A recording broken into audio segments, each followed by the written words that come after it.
Please welcome our next group of panelists who will be discussing inclusion in the talent pipeline. Again, moderator Lauren Augustine will be joined by Craig Jaco, Diversity Inclusion Specialist of BP, Dr. Vivian Greentree, Senior Vice President, Head of Global Corporate Citizenship of First Data, Paul Estrada, Tax Partner and Chair of Ernst & Young Veterans Network, Mike Powers, Veterans and Disabilities Program Lead of TEKsystems, and Trina Scott, Vice President, Quicken Loans Family of Companies.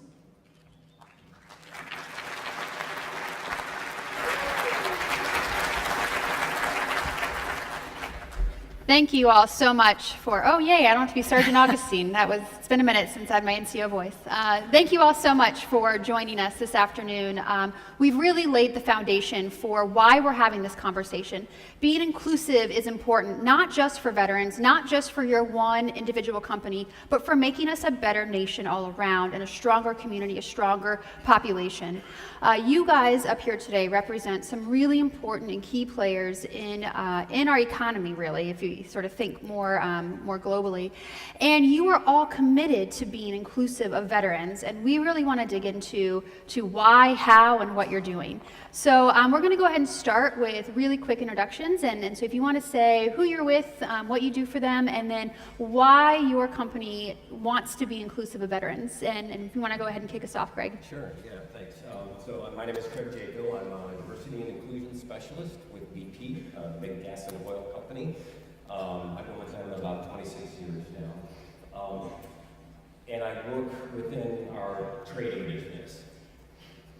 When it comes to wanting to include veterans in our business, I think I have to reflect a little bit on what some of the things that Ryan was saying when he was up here speaking, because BP operates in a foundational culture of 5 particular values: safety, respect, courage, excellence, and one team.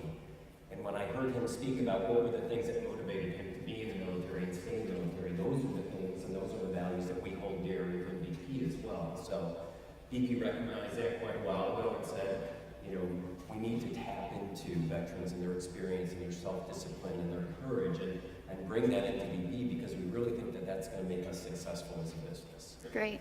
Dr. Greentree? Yeah, and I mean, to echo kind of the theme is that, and it's not just the diversity, but the inclusion, and that, you know, veterans are the most diverse population. And so if you want to get the diversity right, you know, you would be losing out if you didn't open the aperture, like Sarah mentioned. And what we've seen at First Data is that, you know, the things that we looked at while recruiting veterans, you know, it's good to have a good onboarding program for veterans. Well, it's good to have a good onboarding program for anybody. You know, don't make veterans, Guard and reservists choose between service to their country, service to First Data. Well, don't make women choose between having a child, you know, having a family. Don't make LGBT, bring their whole selves to work. So our veterans program, First Data Sleuths, has really made us kind of restructure the way we look at quality hiring, career progression, and really human capital management. And I think that's going to be, you know, the companies that continue to evolve to make people not have to choose between who they are as a person and what they do for work. You know, we'll end up winning. It's great. Hi, Paul Estrada. I'm at EY. I'm a partner and also chair of the Veterans Network. So there are 2 questions there. I think one is why are we hiring veterans at EY, and then secondly, what are some of the programs to retain them? So I'll take the first question and give you 2 answers. One is a business, answer, if you will, and that's, you know, the economy is changing, our business is changing, our clients' business is consistently and continuously changing, and we feel that veterans are a strategic initiative for us in terms of hiring, because veterans are the most adaptable, the best at leading through change and providing that strong leadership that everyone's looking for in any organization. But on a personal level, I started out as an E1 in the 82nd Airborne Division and left as an E5, but I'll tell you, I never stopped serving. And I'm the chair of the Veterans Network along with Jen Komrowski, who's sitting right there. Jen, if you want to raise your hand. Hi, nice and high so everybody can see you. And, you know, we have over 1,000 veterans that are willing and ready to serve.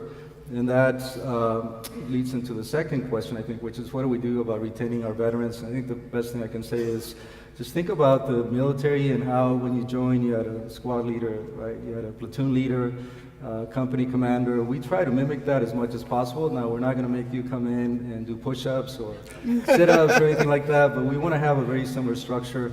I'm also going to quote Ryan Pitts, who talked about mission purpose. We want to provide that for you at EY, so you have that sense of belonging, and that's how we retain our veterans. That's also how we attract them. Great. My name is Mike Powers. I'm with TEKsystems. I run the Veterans Disabilities Program, and how I came into that position was I just retired from the Army National Guard after 21 years, and I know a lot of regular service people are in the room, so don't make fun of me for being National Guard, please, later. Don't beat me up too bad. But so I started TEKsystems out of college, and I was an IT recruiter and put people to work. That's what I used my IT degree to do because I didn't want to sit in front of computers. And through that time before 9/11, I was just doing my normal training and drills and so forth. After 9/11, I deployed out for 18 months to Iraq, I deployed to Kuwait, deployed to Bosnia, many deployments. And during that path, I was one of the few people in the Guard, and our company was young, trying to figure out how to do this. How do we have more people in the Guard in here? How do we work with Mike to keep his career at Tech? So over 21 years at Tech and 21 years in the Guard, it worked out. And we hire a lot of veterans, and the why I'll come back to, but what we learned through me is veterans can come up with many solutions to problems. I came up with solutions for a way for our business to incorporate me and other Guard men and women that were in Tech. And so they created this program for me to run now, and they utilize veterans to run many of these programs. So the reason TEKsystems wants to hire veterans is like everyone else. You come from a diverse background. You work with people that are older, younger, from different backgrounds, from different political views, from different religions. And we know that diversity in life experience and diversity in background leads to more solutions and diversity in approach. So TEKsystems has really valued that, and to be a good staffing company, we have to have diverse approaches and good solutions for our customers. So we found that TEKsystems veterans are the best at doing that, and we need to represent the communities that we serve as well. Great. Trina? Good afternoon, everyone. I think I'm the only person on panels that has not served in the military, but my dad did, and so I had the experience of going through that with him. But I'm so honored to be here on behalf of Quicken Loans and the family of companies. We're the largest mortgage lender in the country, and we're made up of 17,000 folks that serve as team members, mostly bankers and technologists. But more importantly, the reason why diversity and inclusion is so important to us is I want to touch on the inclusion piece. Not to talk about our clips that we didn't have, right, for these lanyards. They're not very inclusive if you don't wear pants. But nevertheless, it's really, really important, not only for all the facts that we heard about in terms of diversity, but the inclusion piece is so paramount. You can have a diverse team, but if everyone at that table doesn't have an opportunity to use their voice and to bring their experiences to that table and they're not heard, then it will be actually worse than having a diverse team. So we've really been focusing on inclusion. Inclusion of all people of colors, backgrounds, nationalities, everything that you've heard here today. But more importantly, to ensure that we all understand that we all come from different walks of life. And just probably like the military, on day one, everyone expects for you to work as a team. But the reality is that you have to understand who each other are in order to work in harmony. And so we've really been focusing on that as a family of companies. We've implemented team member resource networks, which are analogous to student organizations on campus, or other companies call them employee resource groups. And unlike other companies, we didn't say these are the groups that we should have. We actually asked our team members, what do you want? And so we do have traditional team member resource networks like a veterans network, which is super important, not just for our military-friendly team members and also for their spouses and their family members, but also for us as an organization, so that we can learn from the resource network of how we can be better, so that we're not just military-friendly, but that we're really, really military-ready. And that's what we've been focusing on as a family of companies. That's great, and actually a perfect segue into our other question. And if you want to go ahead and start it, I think you're naturally already talking about it. What are you doing to be inclusive? What sort of practices is Quicken Loans doing? And we'll go back down the line. What are you doing to actually fulfill that need at your company? Well, I think it's most important that, that you have people that can resonate and speak the language that you're accustomed to, or talk through the issues or challenges that you may be having. And so we have a dedicated military recruiting team. They're here. Shout out to my team members. Where are you? What up, Dell? That's what we say in Detroit.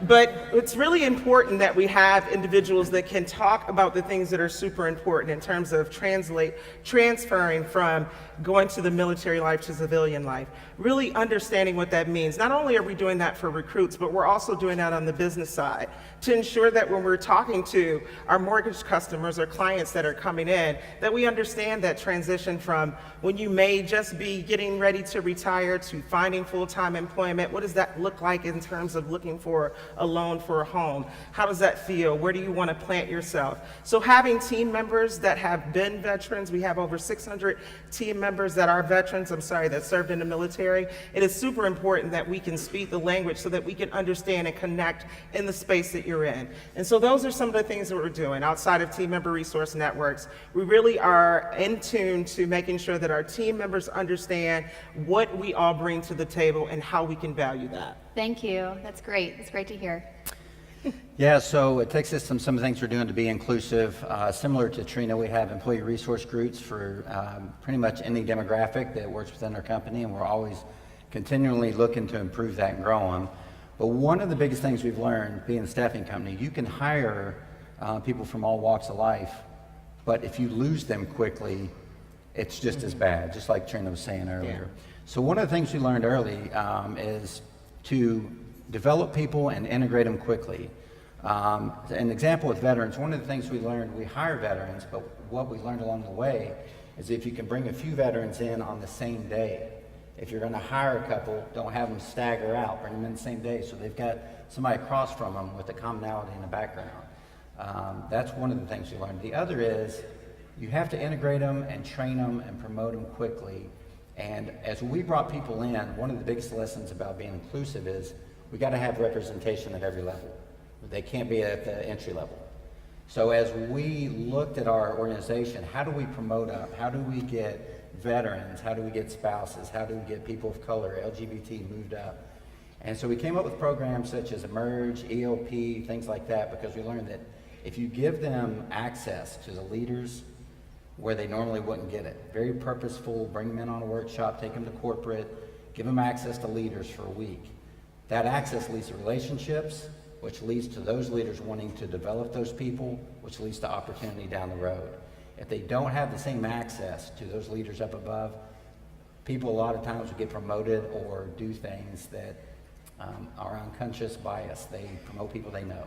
So that access and being very personal with these programs is a big part of what we've learned to be more inclusive along with other things. Very similar to the military, so smart move. Yeah. And then one of the veterans things too that we've learned over the years, in IT they come in and do great, but we hire a lot of veterans to be in recruiting and business and teaching them how to brand themselves and navigate corporate landscape, to talk corporate or how to promote themselves, which is not innate in veterans. A lot of veterans do what they're told and they take pride in doing just that. Teaching them corporate landscape, this is how you maneuver, this is how you get promoted. That was one of the things we learned with the veteran side. Great, I thank don't you. want to take up too much time on that. So that's okay, that's okay. So at EY, in terms of inclusion and some of the things that we're doing, I could echo some of the same onboarding programs. In addition, I would mention two things. So one is we treat every veteran as if they're diverse, right? So at the end of the day, it's 1% of the population that serves, and we consider that to be adding to our diversity and inclusion. So you will benefit from other onboarding programs that are specifically designed for our D&I population. But secondly, I'm going to go back to the EY Veterans Network, where we have an army of 1,000 people ready to help.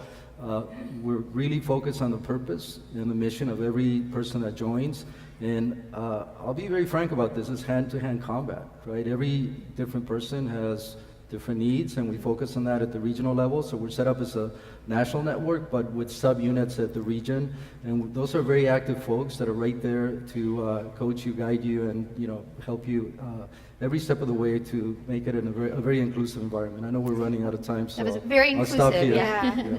That's, the thing that kind of drives our diversity and inclusion, which is kind of being asked to the dance and then being asked to actually dance, right? Because if you're at the dance and no one's asking you to dance, that kind of sucks. Really awkward. So the D&I, I really think it's, if you can't see it, you can't be it. Whether it's you see veterans in leadership roles, women, people of color, anyone who's not, who is homogenous or doesn't look like you, reflect you, you just say like, there's 10,000 reasons why you can't do it, but you see the one person out there doing that, and you can do it. And so the thing that I think that has gotten us to be able to get over that hump of, I don't care who I hire, I just want to hire the best person. I don't care if it's a veteran, I don't care if it's a woman, I don't care.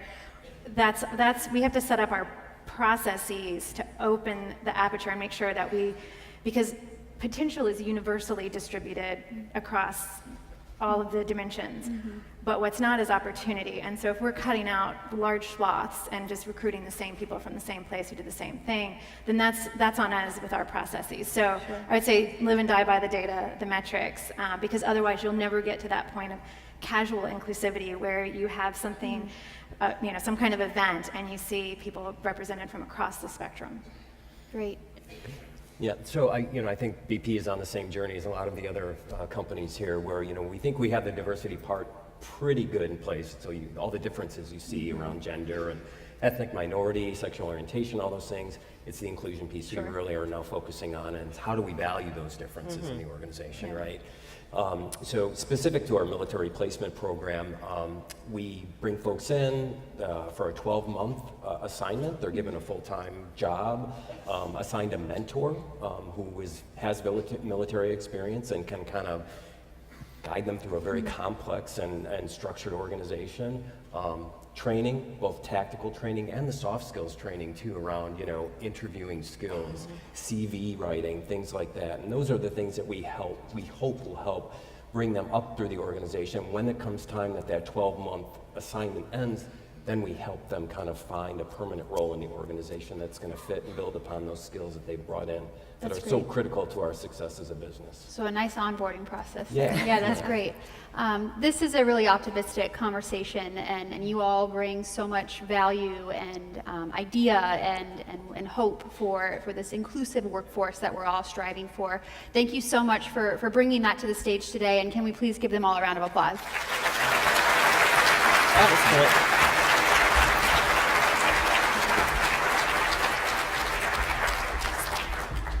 So we've sort of gone on a journey from where you're at now on college campus to sort of the people who are hoping to hire you in a couple of years or maybe this year.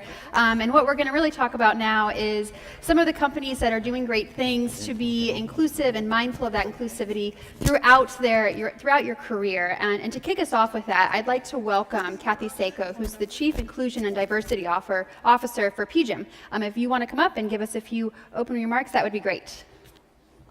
Thank you. Thank you. Wow, there are a lot of people in here. It is really tough to follow all these panelists as well as the individual speakers, Ryan, Sarah, Kirsten, Dr. Clancy. So humor me. How's everybody doing? Excellent. We'd like to hire all of you, so come see us.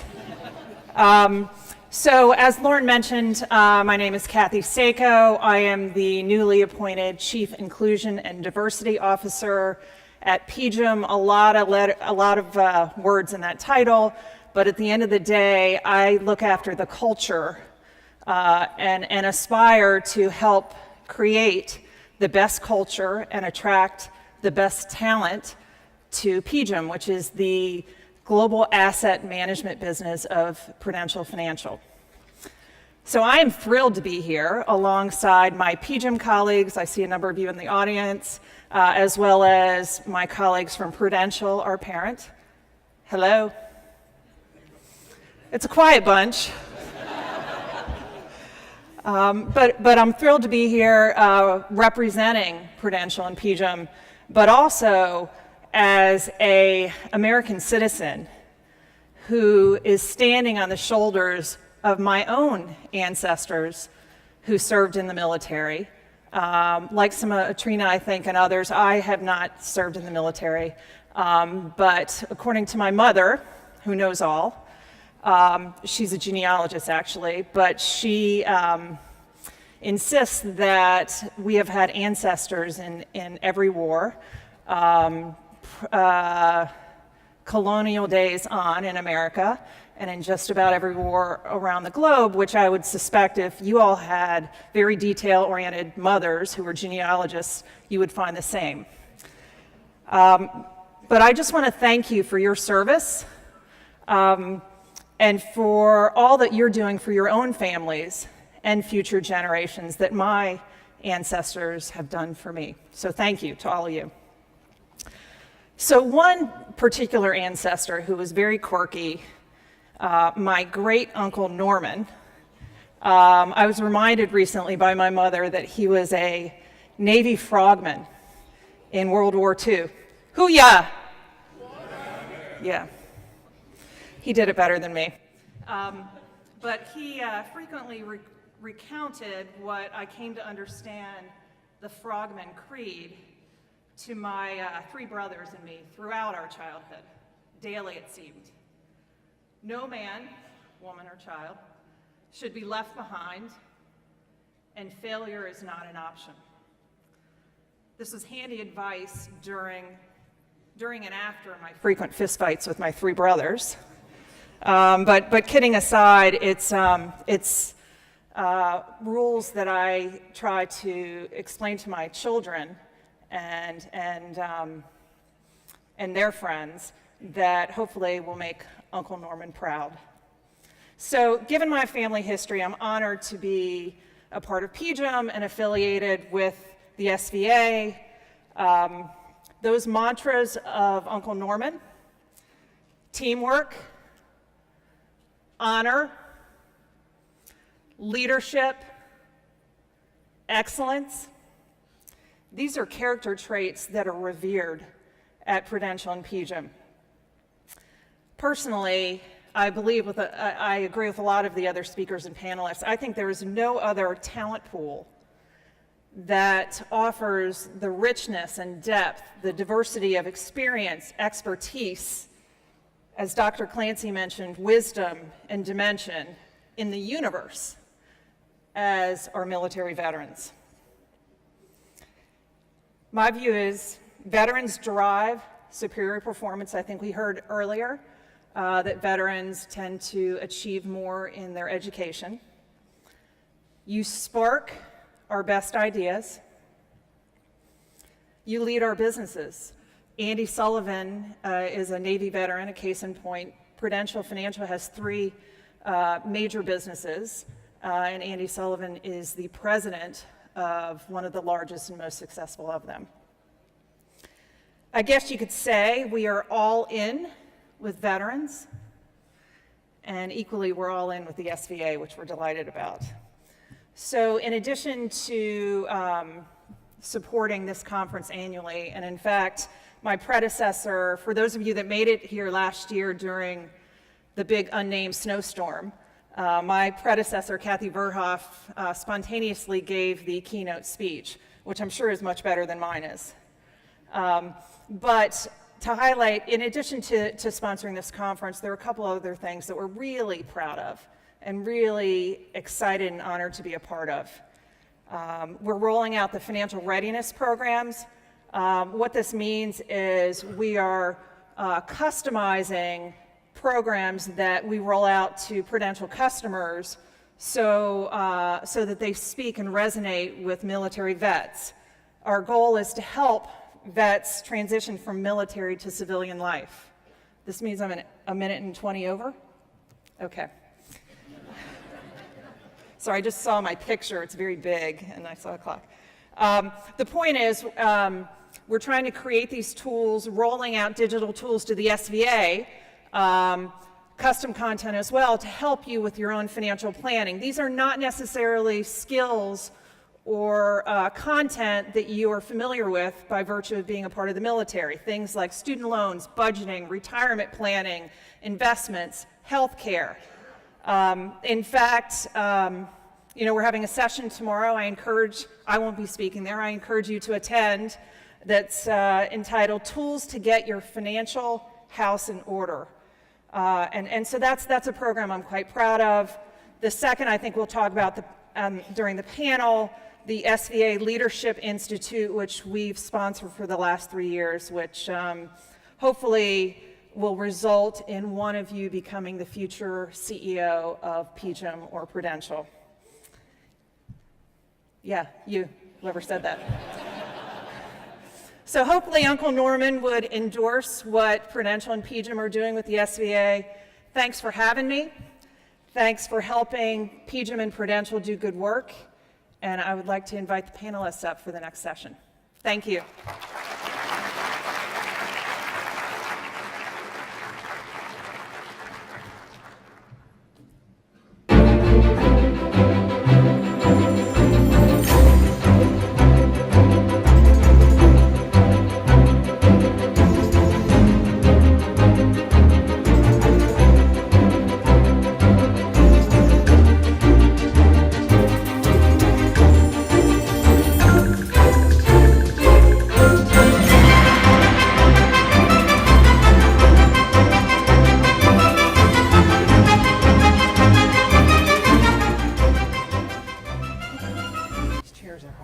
They are hard. Kathy, thank you so much for those opening words. They were wonderful. You can tell we are a military-connected crowd because we are all very concerned about the timer, to Ryan's earlier point. So it was a wonderful speech, and thank you for setting the stage. I'm joined on the stage now with Kathy, as you've already met, and we have Sarah Davidson, Management Consulting Manager of Accenture, and Brenda Borda, Vice President, Mission Assurance, Space, and Airborne Systems at Raytheon. So thank you so much for joining us today. We greatly appreciate you taking the time to speak with us on our Corporate Social Responsibility panel. Your support of SVA's Leadership Institute, our chapter leaders, our chapter support system really makes our work at SVA possible, and we can't thank you enough for that. Sarah, why don't we start with you? I know one of the questions we wanted to talk about was sort of the vast number of student veterans that you recruit. In fact, I know two things about Accenture. I'm a Hokie, and I know a lot of Hokies at Accenture. So from what I understand, you really love Hokies and student veterans. But let's talk about the student veteran part. We'll talk about the Hokies later. Absolutely. And I was actually really proud of this number until Sarah talked earlier, and now I'm like, those are rookie numbers. We're going to have to work on these numbers.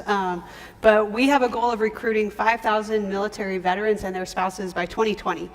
We will get to Sarah's numbers, I'm sure, at some point. We have a new goal now, I think. So, but yeah, we've recognized the strengths that veterans and their spouses can bring to the table, and so we've really made it a goal to recruit from that group of people, not just them, but we also have a getting to equal goal by 2025, where we want to have gender equality by that time.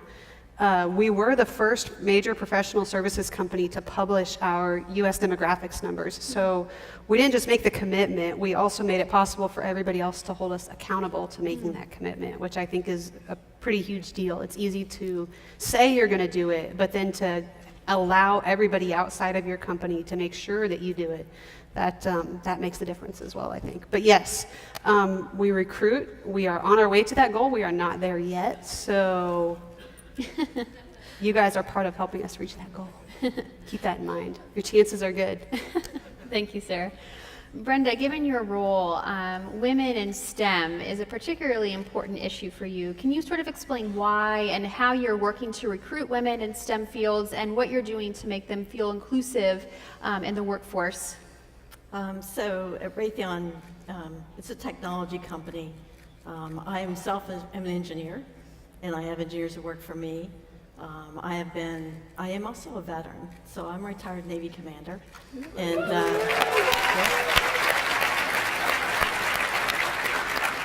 so for 20 years I wore the uniform, and then I walked into a company where technology was everywhere. It's really, really cool stuff we do.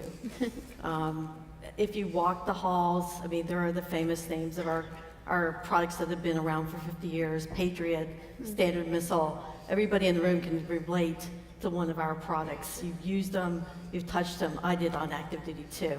And now the next generation of those coming in with high-energy lasers, some very cool space payloads that I get to work on, very interesting things, all of which I'd love to tell you about, but can't share as much as I'd love to.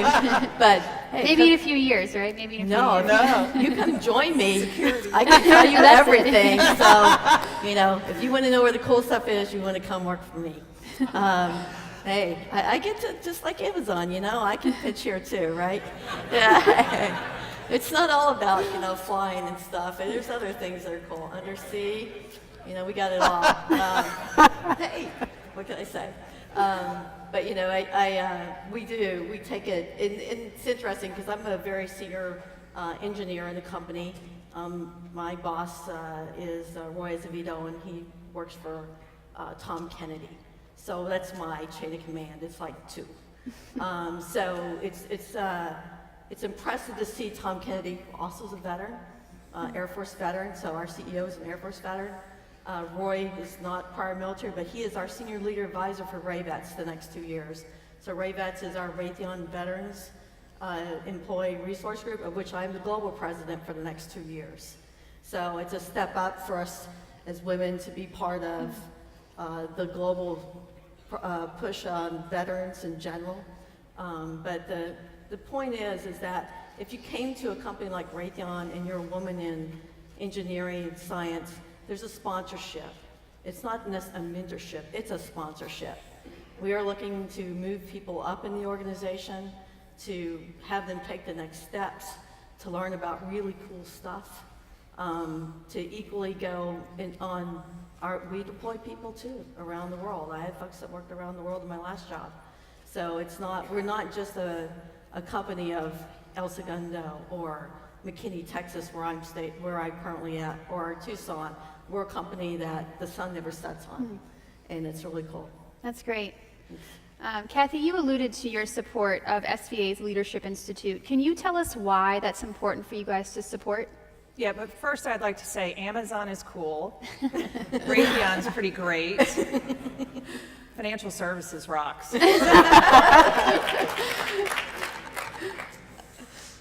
So the SVA Leadership Institute, thank you for the question, because I was too wordy in my opening comments, so I couldn't talk about it. But it's an effort that my colleagues in Veterans Initiatives, who spoke that time, not when I asked you to, but Chuck Zavola runs Veterans Initiatives for Prudential. But basically, over the last 3 years, we have sponsored about 100 SVA members at the SVA Leadership Institute, and the intent really is to, certainly there's a number of activities, but the intent is to really intensely train you for leadership.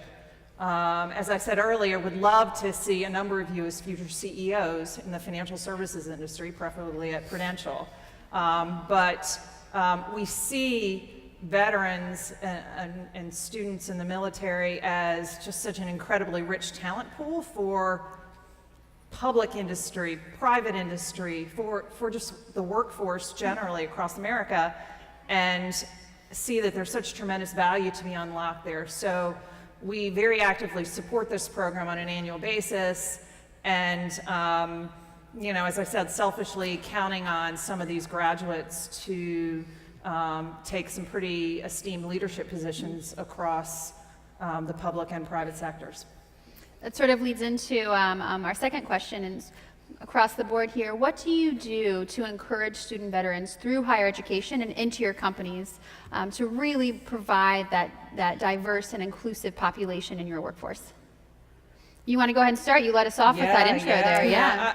Look, we try to be a leader in the D&I space, but as everyone has articulated, there's such an incredible intersectionality within, that's a word I just learned taking over D&I, but it's basically intersectionality within the military community, because you really represent so much dimension and backgrounds and experiences, and so it's a really rich pool of talent to try to pull from, to source, our future leaders. Within PGIM specifically, my colleague Stephen Dupre, if you don't know him, you should get to know him. Please raise your hand. We offer 10-week internships annually with 125 interns each summer across various regions in the United States.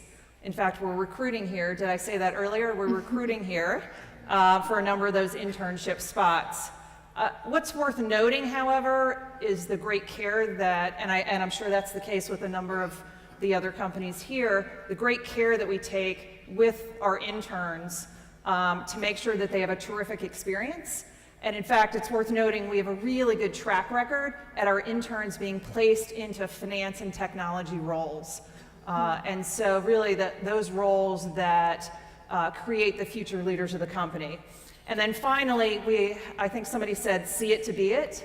We have a whole bunch of senior executives throughout the company who are in fact veterans. Andy Sullivan's not the only one.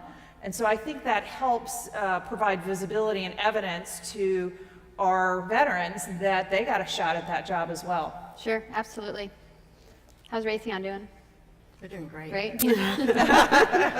Well, so in totality, 16% of our company are veterans.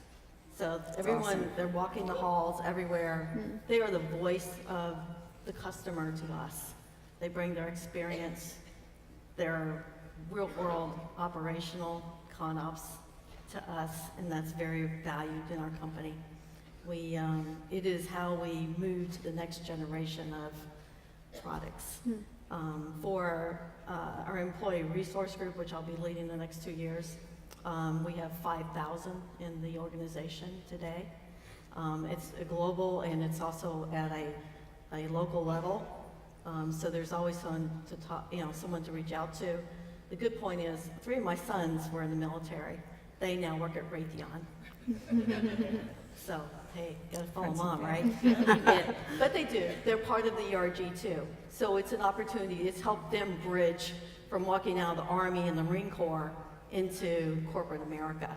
So it's a very great opportunity to share. I think that in general, our goal is really for everyone to bring their whole self to work. I want everyone to show up every day, their whole self, and that's all I want. It's fantastic. Sarah, do you want to finish this off? Yeah, absolutely. So I think, for Accenture at least, and I will say this, veterans are probably the one group that I think you could reasonably, drop them out of the plane without a parachute and they'd survive. But I think it's a really good thing that a lot of companies do have a lot of programs to ease that transition.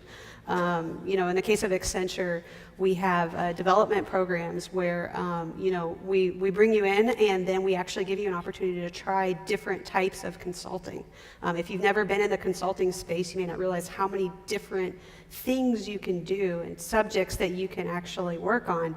And it's really hard when you're coming from the military to the industry, to the working space, to say, this is what I want to do for the rest of my life, and I'm going to be great with that forever and ever. And we actually give people the opportunity of over 9 to 12 months to try multiple different types of consulting, and we develop you and give you the skill sets in those types so you can actually see, do I want to stay here or do I want to try something different?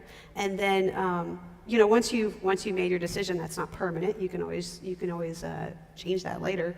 But then we actually also start giving you training and certification in the area that you've chosen. We spend over $1 billion yearly in training programs for our people. We actually have a training certification program specifically for veterans where you can get programming certifications and start working on a nanotechnology degree, for instance. So we have all these programs, all these things out there that are available for veterans so that we don't just bring you in and throw you at it and expect you to thrive, although I absolutely think that veterans would.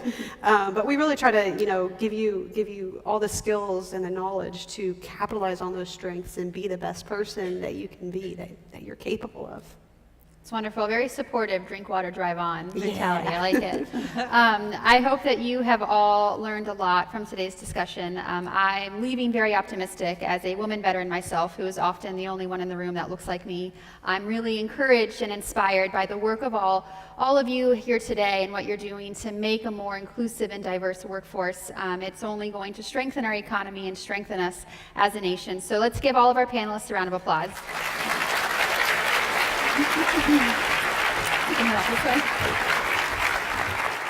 Ladies and gentlemen, once more, please welcome Dr. Kirsten Downs.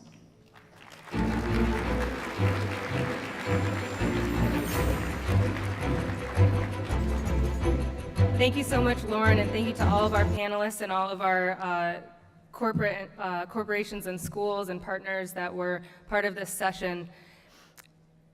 This pretty much marks the end of our programming for this evening, but don't get up and go. I have some really important things to share with you. Once more, we just want to say thank you to Raytheon for sponsoring this very enlightening session. And we invite you now to head over to the SVA campus grand opening. There you can explore the opportunities being offered by over 45 corporations, more than 15 higher educational organizations, and over 50 government and nonprofit organizations. This is a serious opportunity for you to actually dig into some informational interviewing, which is key if you are a student veteran out there looking for future employment or just trying to test the waters. Having all these types of companies and organizations gives in one place is really giving you a unique chance to discern all of your options for your future. And if you haven't already heard, you can have your headshot taken next to the SVA booth. Having a new photo is a great opportunity to update your LinkedIn profile, so don't miss visiting the campus. In fact, the SVA campus will be our hub. It's where you'll find our breakfast, lunches, refreshment breaks, and other activities. You will hear this several times over the next few days. Make sure you are following Student Veterans of America on Facebook, Twitter, and Instagram for all shareable updates. Be sure to follow us on LinkedIn too. Use the hashtag NatCon2019 so we can see all of the great posts. And also, for everyone out there, make sure you retweet. Now for a lot of fun, if you haven't already, put on some of your college colors or swag. Now is the time. Whether it's a tie, a polo, scarf, pin, or hat, it'll be a conversation starter for this evening. I hope that you all have a wonderful time, and we'll see you bright and early tomorrow for the grand opening session. Don't have too much fun. Thank you for joining us at our first general session of NatCon 2019. We'd like to invite you to the campus grand opening, beginning now from 7:30 until 9:30. And be sure to show up for breakfast tomorrow at 8 a.m. at the SVA campus, immediately followed by the State of Student Veterans of America address at 9:30. Have a great evening, ladies and gentlemen, and we'll see you in the campus.